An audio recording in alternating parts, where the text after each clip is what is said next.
انا آتیناک الکوثر وقال ابن عباس شانئک عدوک. شانئک کا معنی کیا ہے؟ عدو، دشمن. اور شان سے مراد یہاں نبی صلی اللہ علیہ وسلم کا دشمن ہے. اس سے مراد عاص بن وائل، ابو جہل یا عتبہ ہے.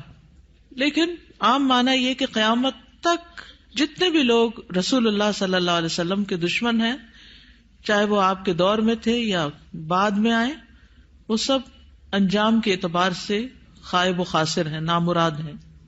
حدثنا آدم حدثنا شیبان حدثنا قتادہ عن انس رضی اللہ عنہ قال لما عرج بالنبی صلی اللہ علیہ وسلم الی السماء، جب معراج پر لے جایا گیا رسول اللہ صلی اللہ علیہ وسلم کو آسمان کی طرف، قال تو آپ نے فرمایا اتیت علی نہر، میں ایک ایسی نہر کے پاس آیا، حافتاہ اس کے کنارے قباب اللؤلؤ مجوفن، کہ وہ قبے تھے خالدار موتی کے، چھوٹے چھوٹے جیسے گنبد سے بنے ہوئے ہوتے ہیں نا.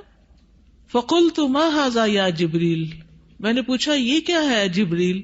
قال ھذا الکوثر، فرمایا یہ ہے نہر کوثر جو انا آتیناک الکوثر کے پس منظر میں ہے.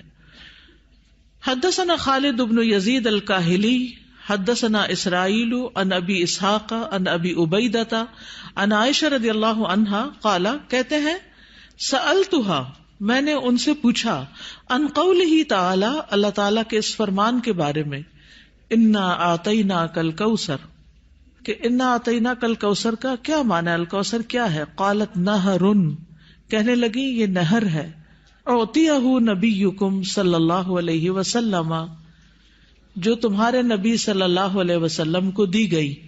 شاطئاہ علیہ در مجوف، شاطئاہ اس کے دونوں کنارے، علیہ ان پر، در موتی ہیں، مجوف خولدار یعنی اندر سے کھوکھلے. آنیتہ اس کے برتنوں کی تعداد کا عدد النجوم، ستاروں کی گنتی کے برابر ہے. ستارے کتنے ہیں گن سکتے ہیں؟ انگنت. رواہ زکریا و ابو الاحوص و مطرف عن ابی اسحاق. تو انا آتیناک الکوثر کا معنی کیا ہے؟ بلا شبہ ہم نے آپ کو کوثر عطا کی. حدثنا یعقوب بن ابراہیم حدثنا حشیم حدثنا ابو بشر عن سعید بن جبیر عن ابن عباس رضی اللہ عنہما انہ قال فی الکوثر هو الخیر الذی اعطاہ اللہ ایاہ، کہ کوثر وہ خیر ہے جو اللہ نے آپ کو عطا کی. قال ابو بشر قلت لسعید بن جبیر، ابو بشر کہتے ہیں میں نے سعید بن جبیر سے کہا جو ابن عباس کے شاگرد تھے، فإن الناس يزعمون انه نہر، کہ لوگ تو یہ سمجھتے ہیں کہ وہ ایک نہر ہے، فی الجنت جنت میں.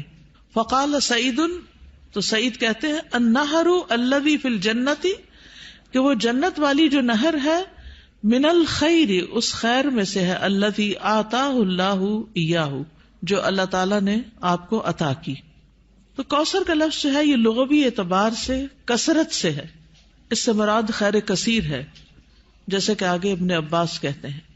اور اس میں دوسرے معنی بھی آ جاتے ہیں، جیسے جنت میں نہر کوثر وہ اسی خیر کثیر کا حصہ ہے، یعنی خیر کثیر عمومی لفظ ہے اور پھر اس کی مثالیں ہیں جیسے نہر اور حوض وغیرہ. اسی طرح حوض کوثر کو بھی اس کا مصداق بتایا گیا ہے.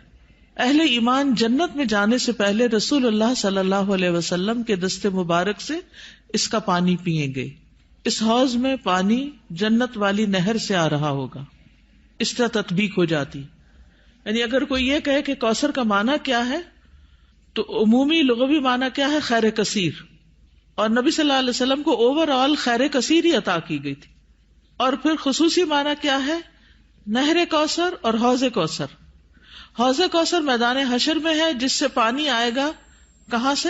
نہر کوثر سے. اور نہر کوثر کہاں ہے؟ جنت میں ہے. اسی طرح آپ صلی اللہ علیہ وسلم کو دنیا میں جو بلند مقام ملا اور آپ کا ذکر کثیر ہوا اور آپ کو فتوحات نصیب ہوئی، یہ سب بھی خیر کثیر میں شامل ہے. دنیاوی اعتبار سے کیا کیا ہے خیر کثیر میں شامل؟ فتوحات، بلند مقام اور ذکر کثیر. نہر کوثر کی خوشخبری سن کر آپ صلی اللہ علیہ وسلم بہت خوش ہوئے تھے. صحیح مسلم کی روایت ہے, حضرت انس کہتے ہیں کہ ایک دن رسول اللہ صلی اللہ علیہ وسلم ہمارے درمیان تشریف فرما تھے. آپ پر نیند سی طاری ہوئی, پھر آپ نے مسکراتے ہوئے اپنا سر اٹھایا تو ہم نے عرض کیا, یا رسول اللہ, آپ کس بات پر ہنس رہے تھے؟ تو آپ نے فرمایا, مجھ پر ابھی ایک سورت نازل ہوئی. پھر آپ نے بسم اللہ الرحمن الرحیم انا اعطیناک الکوثر فصل لربک وانحر ان شانئک ھو الابتر پڑھی, اور فرمایا کہ تم جانتے ہو کہ کوثر کیا ہے؟ تو ہم نے کہا, اللہ اور اس کا رسول ہی بہتر جانتے ہیں. آپ نے فرمایا, بے شک وہ ایک نہر ہے, مجھ سے میرے رب نے اس کا وعدہ کیا ہے, اس میں بہت سی خوبیاں ہیں. وہ ایک حوض ہے جس پر قیامت کے دن میری امت کے لوگ پانی پینے کے لیے آئیں گے. تو حوض کوثر کیا ہے, اس کی ڈسکرپشن کے بارے میں کچھ احادیث ہمیں ملتی ہیں. ہم میں سے ہر مسلمان حوض کوثر کا ذکر تو کرتا ہی رہتا ہے یا سنتا ہی رہتا ہے, لیکن اس کی بہت سی ڈیٹیلز ہمیں نہیں معلوم, تو ان کو ذرا دوہرا لیتے ہیں. رسول اللہ صلی اللہ علیہ وسلم نے فرمایا, میرے حوض کے دونوں کناروں کے درمیان اتنا فاصلہ ہے جتنا مدینہ اور صنعاء کے درمیان ہے. پھر اسی طرح یہ سطح زمین پر بہتی نہر ہے, اندر کھڈوں میں نہیں ہے.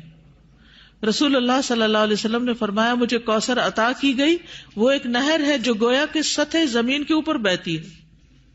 حوض کوثر کی مٹی جو ہے, آپ نے فرمایا, میں نے اپنا ہاتھ اس کی مٹی میں ڈال کر دیکھا تو وہ خالص کستوری کی تھی, یعنی خوشبودار. اس میں کنکریاں بھی ہیں اور وہ اس کے موتی تھے, یعنی سطح پر ہوتی ہے نا کنکریاں پانی کی سطح پر, تو وہ موتی تھے.